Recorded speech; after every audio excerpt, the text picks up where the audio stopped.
के मॉडल में आपने स्टडी किया कि गोल्ड फॉयल होती है, गोल्ड फॉयल में एक जो इसने गोल्ड फॉयल ली ना, उसमें जो एटम की तादाद थी वो 1000, ठीक है।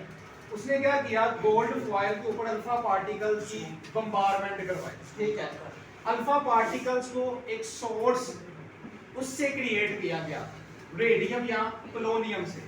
तो आप ये देख सकते हैं, ये फोटोग्राफिक प्लेट फिल्म लगी हुई है, जिंक सल्फाइड की बनी हुई है, जिसपे आप रेडिएशंस के इफेक्ट को क्या कर सकते हैं, स्टडी कर सकते हैं कि कितनी रेडिएशंस गोल्ड फॉयल से पास हुई हैं, कितनी रेडिएशंस गोल्ड फॉयल से डिफ्लेक्ट हो गई हैं, और कितनी रेडिएशंस गोल्ड फॉयल से रिबाउंस बैक हो गई, ठीक है।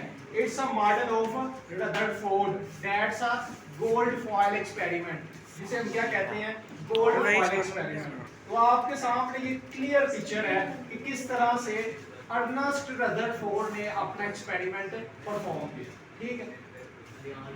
इसी तरह अगर आप इस एटम के स्ट्रक्चर को थोड़ा गौर से देखें तो इस एटम के स्ट्रक्चर में से रेडिएशंस पास होती हुई आपको नजर आ रही हैं, that represent the whole volume of atom is very empty as compare to nucleus. पूरे एटम का जो वॉल्यूम है न्यूक्लियस की निस्बत एक तो ज्यादा भी है, लार्जर भी है, और मैक्सिमम उसका हिस्सा क्या है, एम्प्टी है, खाली है, ठीक है। तो रेडिएशंस जो है पास कर गई, कुछ रेडिएशन डिफ्लेक्ट हो गई लार्ज एंगल पे, और कुछ रेडिएशन रिबाउंस बैक हो गया। तो अगर न्यूक्लियर मॉडल को देखें ना, एटम के न्यूक्लियर मॉडल को, तो न्यूक्लियर मॉडल क्या है कि एटम के न्यूक्लियस, दरमियान में एटम का न्यूक्लियस होता है और उसके गिर्द इलेक्ट्रॉन रिवॉल्व करते हैं, दैट्स अ न्यूक्लियर मॉडल।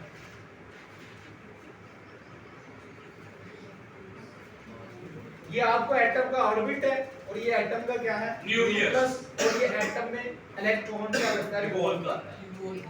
अच्छा, कहते हैं कुछ इसके ड्रॉबैक भी हैं, डिफेक्ट्स ऑफ रदरफोर्ड मॉडल, कि इलेक्ट्रॉन कंटीन्यूअसली क्या करता है, रिवॉल्व करता है और एनर्जी को इमिट करता है, और at the end fall into the nucleus, और न्यूक्लियस में क्या हो जाता है, फॉल कर जाता है।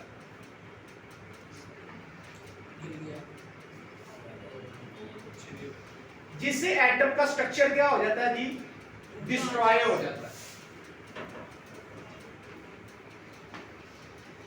अब अर्नेस्ट रदरफोर्ड और इसके साथ नील बोहर, इन दोनों ने चूंकि एटम के स्ट्रक्चर पे स्टडी की, तो एक स्ट्रक्चर जो मैंने आपको बताया वो था अर्नेस्ट रदरफोर्ड का।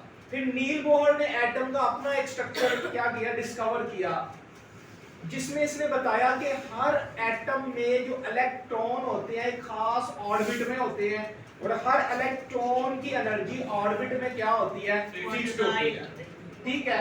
और वो जिस ऑर्बिट में घूमता है उस ऑर्बिट की एनर्जी भी क्या होती है, फिक्स्ड होती है, दैट्स अ एनर्जी लेवल, जिसे हम क्या कहते हैं जी, एनर्जी लेवल। तो आप देखें ये एनर्जी लेवल्स आपको अलग-अलग से नजर आ रहे हैं, ठीक हो गया। चलो